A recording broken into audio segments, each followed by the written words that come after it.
Aloha everybody, and welcome to Beach Walks with Rox. Today is show number 56 and you can find us at beachwalks.tv.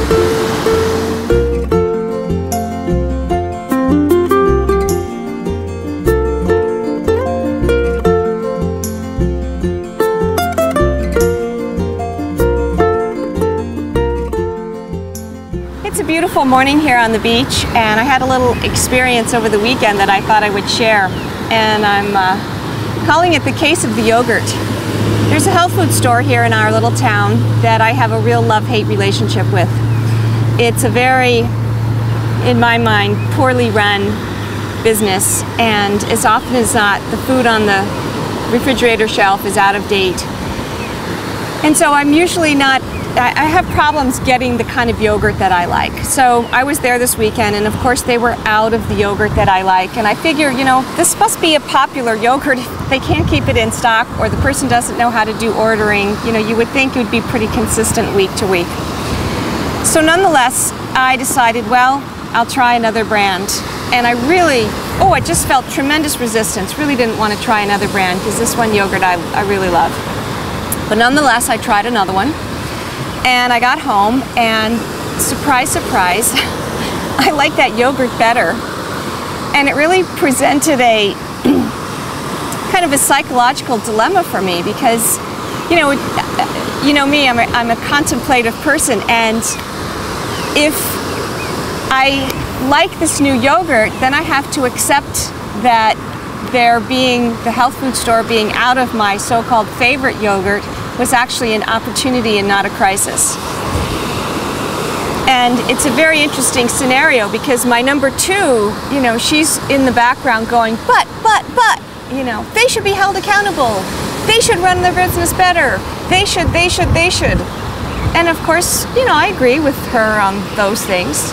But in the case of the yogurt, it was an opportunity for me that they were out of the other kind, so that I could find the new kind that I like even better.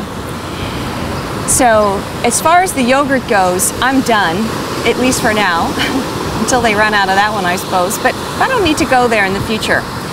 I can just accept that sometimes life presents situations that on the surface don't look the way I want them to look.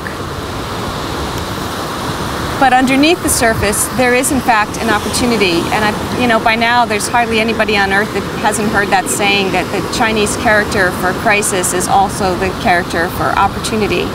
And certainly when there is this cramp in the energy, that opens up the space for something else to happen.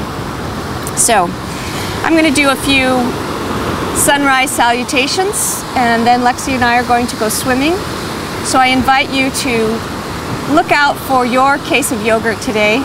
What might you trip across that in reality is an opportunity that you might otherwise miss, because the number two is there yammering that it shouldn't have happened this way, it should have happened another way. You know, life happens the way that it happens. I, as much as anyone I know, likes to speak in these broad generalities. So this is how things should be. But in reality, life happens moment by moment, little tiny incident by little tiny incident. And if we can learn to drop it when we actually get our way, I think it'll make for a nicer place to live. It certainly makes me happier. I'm not worried about losing my vigilance on the health food store. You know, they're going to continue to run their business however they run their business. And I can make myself miserable shopping there, or I can go in for the things that they have that no one else has and be done with it. And occasionally discover something new. So that's my show today. If you'd like to Skype, you can Skype at Roxanne Darling. If you'd like to call on the conch shell, you can call 949-544-1456. And of course, if you Skype, you can leave a Skype message for the conch as well. Thanks so much for joining me and Lexi today. We're going to go for a swim and take all our troubles out to sea, and we'll take yours too. Aloha. Yes, it feels good, doesn't it? Yeah.